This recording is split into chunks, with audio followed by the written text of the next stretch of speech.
Hey, Zorba.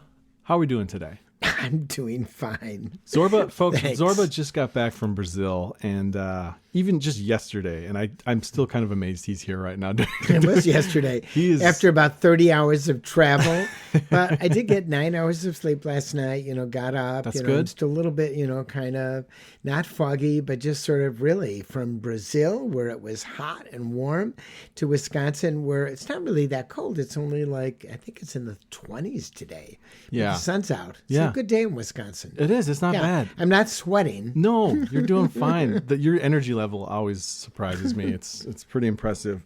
But we wanted to do a rapid response, an episode that we can quickly turn around. And a lot of these are based usually on timely or recent events that have been happening. Right. And I was just in Brazil. And Brazil and Rio de Janeiro, you have to be careful where you walk.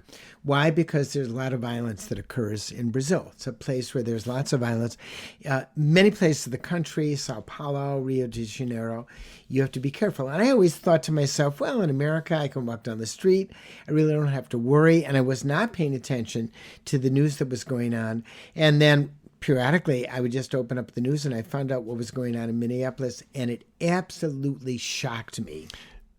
As it did me. I have family. Most of my immediate family lives in Minneapolis, and the events there in the last week. It was quite a week there, and other parts of the country as well. Yeah, and it's shocking in a lot of ways. Yeah. So I grew up in Chicago in a neighborhood with a lot of Holocaust survivors. My grandfather came from Poland like in 1904, 1906, and his family was totally destroyed during the Holocaust. During Kristallnacht, when lots of Jews were basically destroyed, when the Germans came in and started just shooting people on the street and violence on the streets. And I read this, and it just harked back to what was going on in Germany and Austria in the 30s. Now, maybe I'm overreacting, but I don't think I'm overreacting when I grew up with a lot of survivors who said this could happen here in America, but we never expected that federal agents would start to because of their monopoly on violence, begin to attack people who actually should not be attacked. If they're making a mistake or a problem, bring them to court. Folks, if you're listening right now, we haven't really done an episode like this before where we're just plainly speaking about what we're seeing. We're not a political show. The question is, are you safe to walk down your street in America right now to enjoy yourself? Or is there a problem that somebody has actually come up to you and there's going to be violence in your, on your street that's actually caused by people who happen to be in uniform? It seems I like think that's a question. Whether or not you're left, right, or center, it depends on what city you're in, really. And then what to my happens eye. to the kids? Yeah. What happens to the children who observe this? And the woman who was fatally shot by an ICE agent in Minnesota, Renee Good, was the mother of 3 children, and the husband happened to have died prior to this, nothing to do with that. So all of a sudden there are 3 orphans because the woman turned around and, shoot the car, don't shoot the person. Well, she was escaping. What's going on here? Where does the government has the idea to actually inflict violence on us? They shouldn't be doing this. Obviously. This is what I wanted to ask you. Part of the things I wanted to ask you, Zorba, you're older than I am. You've been through a lot more. Mm-hmm. You were there in the 60s with civil rights and all that stuff. Right. So you've seen, does this feel different to you? Oh, I haven't seen things like this. I've seen demonstrations. I was the Dow demonstration in Madison, and it was a demonstration where I was there to help protect the people who were actually demonstrating against Dow Chemical. And they came in, and they were terrible. They came in with billy clubs and hit us on the head. They didn't come in with guns and killed us as students. There's a big difference. When Kent State happened and 4 young children, because they really were college Students, kids, were killed. All of a sudden, there was a big movement in America saying, what's going on? Why are we doing this violence? And here this violence is happening all over with the federal government, and there's not pushback. There's not enough pushback that's going on.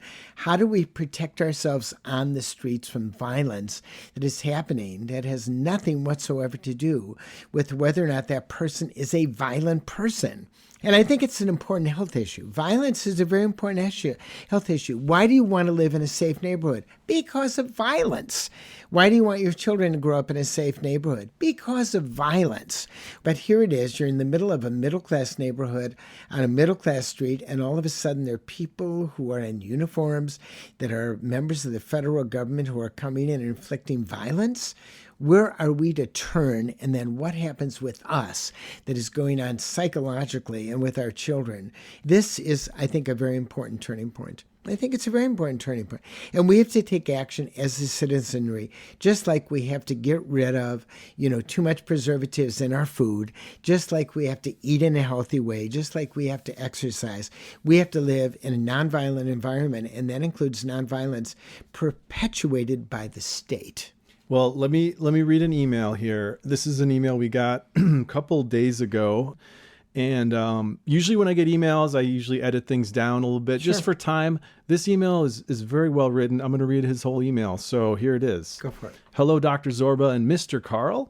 First, thank you. Thank you for years of communicating healthful advice with a heavy dose of humor.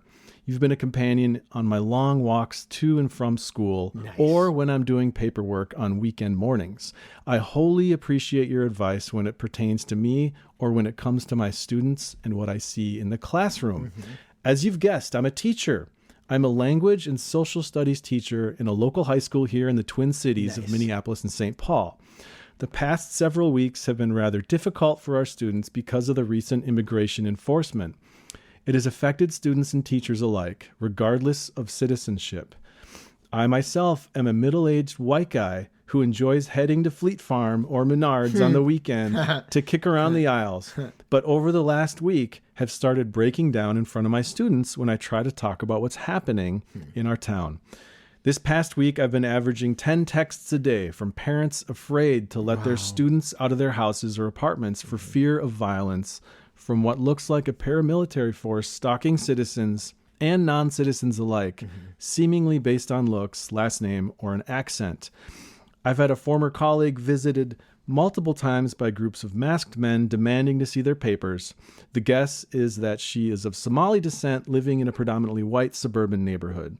Current coworkers and students alike now are careful to carry passports, birth certificates, or green cards for fear of being accosted and then swept up for no reason.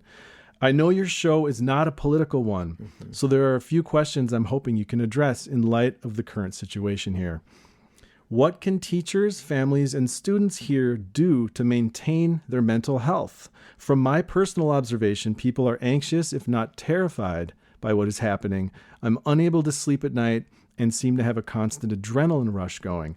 At times, I seem to have what I call the shakes, an inability to keep my hands from shaking. I can't imagine what it's like for someone who doesn't look the way I do. Other teachers are reporting similar things. Our school nurse mentioned a marked increase in students visiting the clinic with mental health needs. For students stuck at home, I'm receiving distressed texts and emails, and I worry about their mental health of a teenager stuck with nothing but a cell phone or iPad to keep them company. Believe it or not, I also worry about the mental health of the people carrying out this crackdown. This past week, a woman in her vehicle was killed by an ICE agent who was injured in an incident several months ago. My guess is that he should not have been carrying sharp objects, let alone a gun. What are the long-term mental health problems someone carrying out this enforcement might face after weeks of hiding behind a mask and ridiculed daily for their involvement, let alone separating children from their parents? Thank you again. My apologies for the long email, and I hope it's not too political. I promise the next time I write, it'll be about my strangely discolored big toe. And like how he ended it lightly. That's nice. That's a heavy email. There's a lot in there, Zorba. This is a very difficult topic. Yeah. And we can stay away from politics. It's a difficult topic.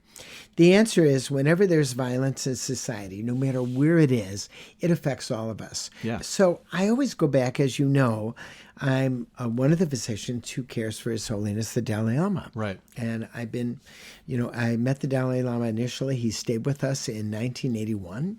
in our house. I've known him for many years. He lost his country to violence, lots of violence. And he always talks about compassion and the role of compassion.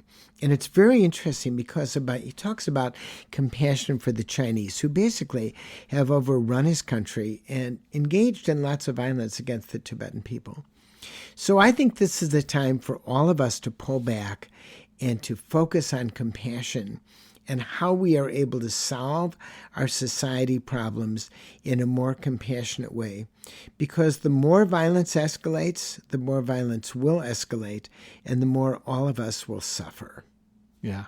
And listeners, thanks for listening to this. This is kind of an off-the-cuff reaction podcast episode to the events that are going on the last week. So thanks for listening, and stay well.